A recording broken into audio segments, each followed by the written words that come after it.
आप सभी को जय मसीह की। तो आइए हम परमेश्वर को वचन देखते हैं। दूसरा मरकुस 9 अध्याय उसका 7 वचन। हर एक जन जैसे मन में ठाने वैसे ही दान करे, ना कुड़ कुड़ के और ना दबाव से, क्योंकि परमेश्वर हर्ष से देने वाला परमेश्वर है। परमेश्वर का वचन कहता है कि जो व्यक्ति जो दान करता है, जो अपना दशमांश डालता है, वो अपने मन से, पूरे सच्चे मन से वो दशमांश डाले, ना वो कुड़ कुड़ के डाले, ना वो दबाव से डाले, पर वो अपने सच्चे मन से डाले।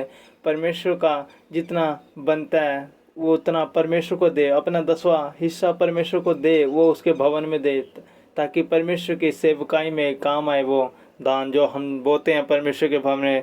क्योंकि परमेश्वर का वचन कहता है कि जो तुम बोओगे वही तुम काटोगे। सचमुच अगर हम जितना खुलकर अगर हम परमेश्वर के भवन में बीज बोते हैं तो परमेश्वर उसका डबल हमें करके परमेश्वर हमें देता है। वो हमारे घर में बरकतें इसी द्वारा आती हैं। तो हमें क्या करना चाहिए? हमें परमेश्वर के भवन में अपना दान दशमांश खुलकर देना चाहिए।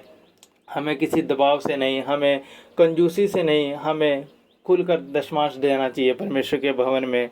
तभी तो परमेश्वर हर्ष से हमें देने वाला परमेश्वर है। वो हमें हर एक आशीषों से, हर एक बरकतों से परमेश्वर भर देता है। अगर हम ये वचन परमेश्वर का पूरा ना करें तो सचमुच तो हमारे पास बरकतें कहाँ से आएंगी? तो हमें ये परमेश्वर का वचन पूरा करना है। हमें परमेश्वर के भवन में खुलकर बीज बोना है, अपने सच्चे मन से परमेश्वर के भवन में ये बीज बोना है।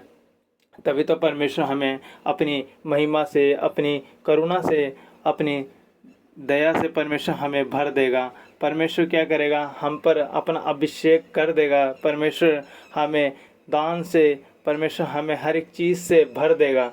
परमेश्वर क्या करता है? हमारी हर एक ज़रूरतों को वो पूरी करने वाला परमेश्वर है। सचमुच अगर हम जो भी चीज़ उससे मांगते हैं ना, उसके वचनों को पूरा कर कर, तो परमेश्वर सही में वो चीज़ें हमें देता है। परमेश्वर हम पर दया करता है, वो उसका अनुग्रह हम पर निरंतर तभी बना रहता है। तो हमें क्या करना चाहिए? हमें परमेश्वर के भवन में सच्चे मन से हमें दशमांश बोना चाहिए उसके भवन में। उसके भवन में हमें सच्चे मन से हमें आराधना करनी चाहिए। हमें सच्चे मन से उसके भवन में जाना चाहिए। और उसके मन में परमेश्वर जिस चीज़ के लिए परमेश्वर किसी के मनों में बातचीत करता है, वो किसी के मनों में डालता है कि तुम इस रीति से दान दशमांश डालो अपना, तो सचमुच तुम बरकतें पाओगे। तो परमेश्वर के भवन में हमें सचमुच अच्छी रीति से हमें अपना काम करना चाहिए। हमें जो परमेश्वर ने कहा है, जैसे परमेश्वर ने हमें चाहा है, वैसे ही हमें परमेश्वर को देना है। क्योंकि परमेश्वर ने हमें स्वस्थ रखा है, परमेश्वर हमें बल देता है। जो काम हम करते हैं परमेश्वर उस कामों को करने के लिए हमें क्या है? बल देता है, हमें सामर्थ्य देता है। तभी तो हम परमेश्वर की महिमा करने पाते हैं। उसके भवन में हम बीज खुलकर बोने चाहते हैं। तो सभी जन से मेरा यही निवेदन है कि परमेश्वर के भवन में जो भी अपना दान दशमांश बोते हैं वो खुलकर बोएं, वो किसी दबाव से ना बोएं। तभी परमेश्वर आपको आशीषों से और अपनी बरकतों से परमेश्वर आपको भर देगा। आप सभी को जय मसीह की।